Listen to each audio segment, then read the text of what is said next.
Hello, and welcome to Living English. Today, we'll be talking about possibilities and how to describe objects. And in our drama, Anne goes to see John, the private investigator she has hired to find her brother. She thinks she's seen her brother at the market.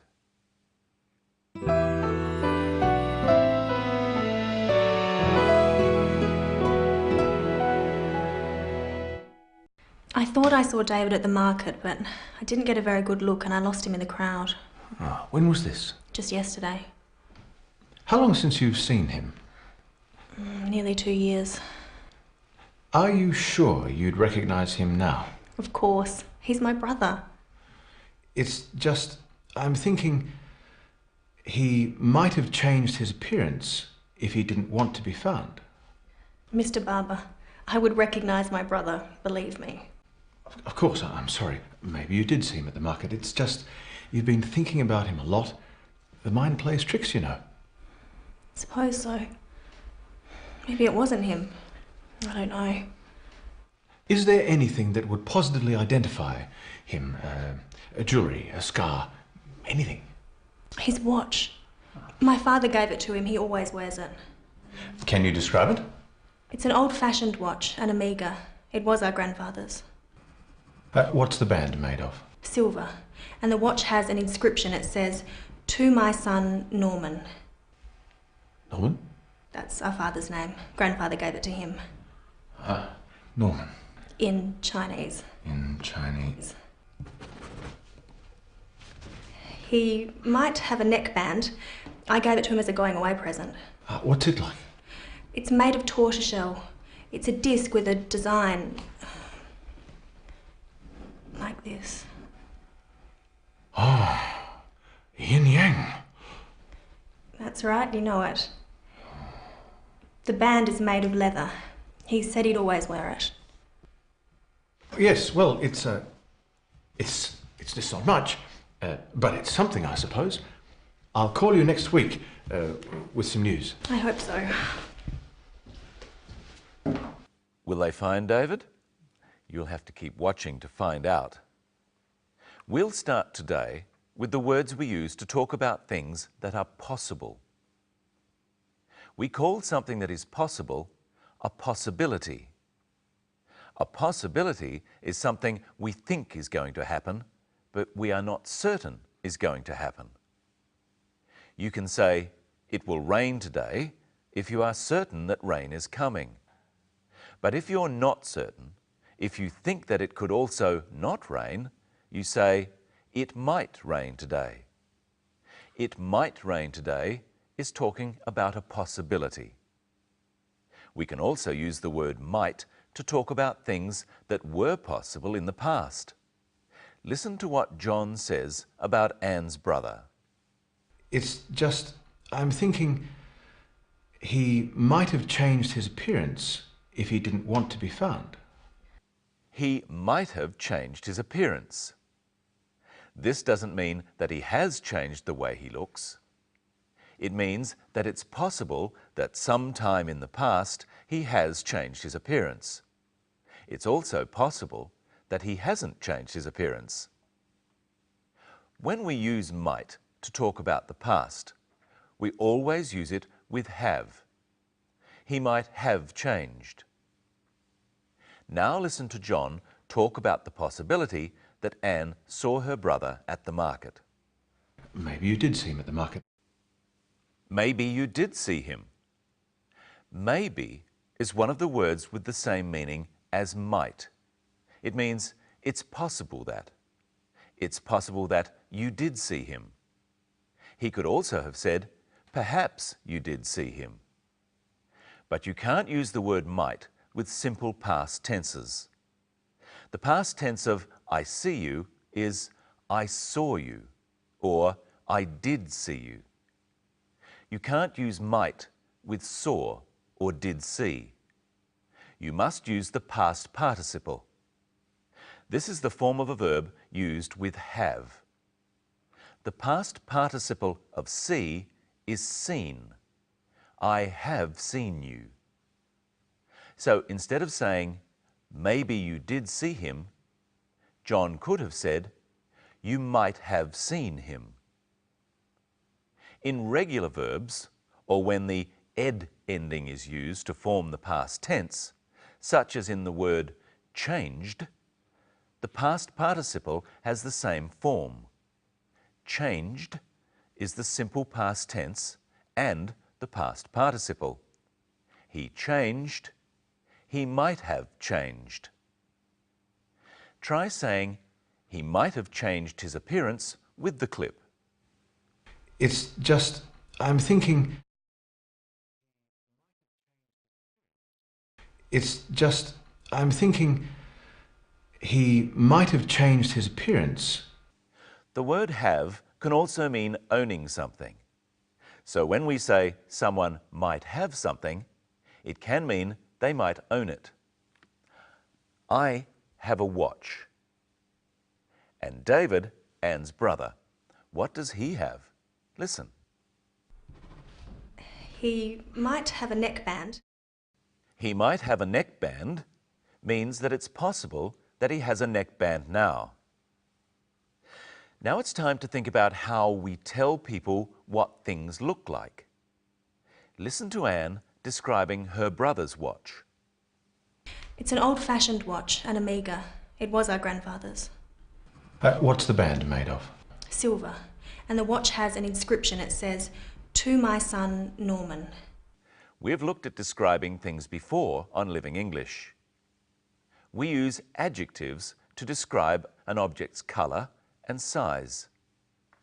But we also tell people things about objects without using adjectives. First, Anne describes the watch using an adjective. See if you can guess what it is. It's an old-fashioned watch. It's old-fashioned. She means it's made in a style that isn't modern. Now listen to how she says the same thing without using an adjective. It was our grandfather's. Because it's her grandfather's, it's probably old-fashioned. Listen as she tells us what's special about the watch. And the watch has an inscription. It says, "To my son, Norman." Now listen to Anne describe the neckband she gave to her brother. It's made of tortoiseshell. It's a disc with a design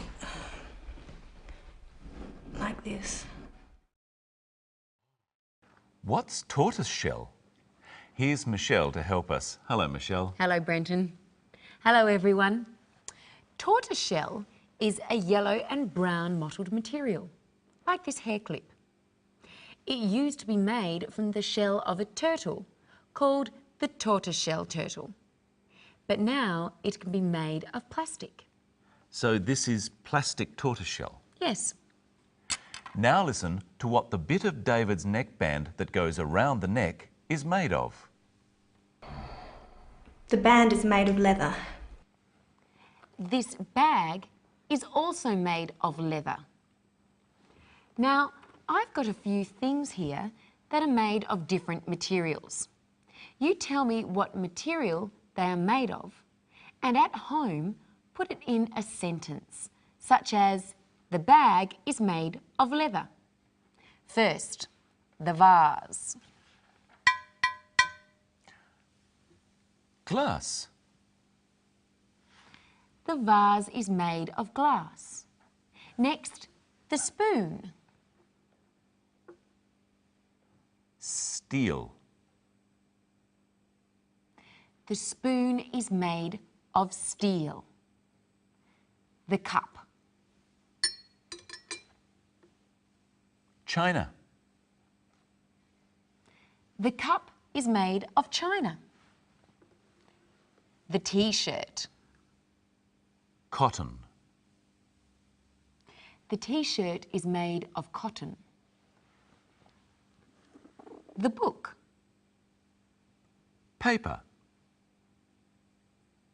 The book is made of paper. Now you ask the questions, like this. The book. What's the book made of? It's made of paper. The spoon. What's the spoon made of? It's made of steel. The bag. What's the bag made of? It's made of leather. What metal is the band of the watch that Anne's brother always wears? What's the band made of? Silver. It's made of silver.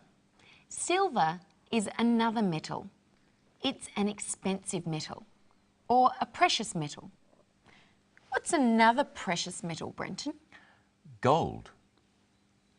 We have some things made of different materials. Let's describe their properties and see if you can guess what they are made of and what object it is.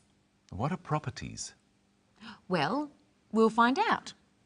First, it's hard, it's transparent, and it breaks easily. What does transparent mean? You can see through it. It's clear. Then the material must be... It must be glass. It's the vase. Okay. This one is shiny, it's hard, it's opaque, and it comes from a mineral. Opaque means you can't see through it. What do you think it is? It's a metal. It's steel. So the object is the spoon. It's another metal, it's shiny, but it's pliable. Pliable? You can bend it easily. Then it's tin. And we call this object a tin because it's made of tin. It's pliable, it's soft, it stretches, and it comes from a plant. That must be the T-shirt. It's made of cotton. And finally, it's pliable, it's dull in colour, it doesn't stretch, and it comes from an animal. Then it's the bag, which is made of leather. As well as saying things are made of a material, we can use the names of the material as adjectives. How do we do that? Well, this is a bag. It's made of leather.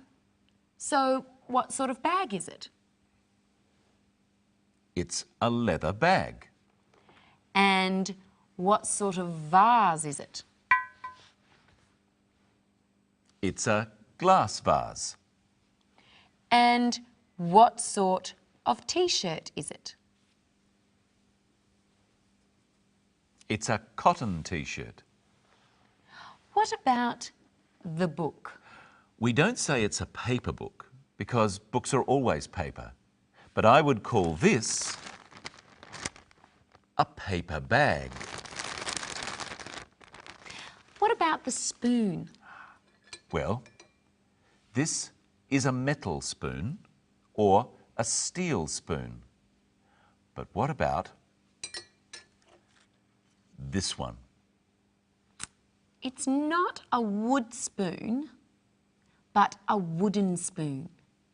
The adjective from the word wood is wooden. Well, that's enough for today. We learned how to use might and might have and the names of some common materials.